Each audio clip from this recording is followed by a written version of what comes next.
Commissioner police Anjani Kumar ने west zone task force से वाबस्ता कांस्टेबल को खिदमत से मुअत्तल कर दिया है। बताया जाता है कि इमरान नामी इस कांस्टेबल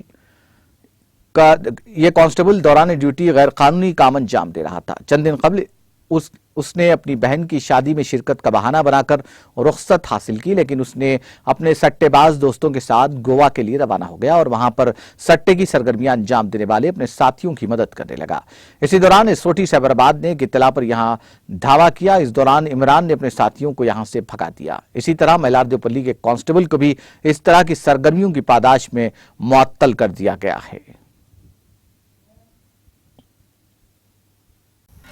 नाज़रीन, हमारे टीटीवी न्यूज़ को सब्सक्राइब करिए, बेल आइकॉन को प्रेस करिए, शेयर करिए और लाइक करना ना भूलें। और किसी एडवर्टाइजमेंट से मुताल्लिक़ जानकारी के लिए हमारे इस नंबर पर कांटेक्ट कीजिए।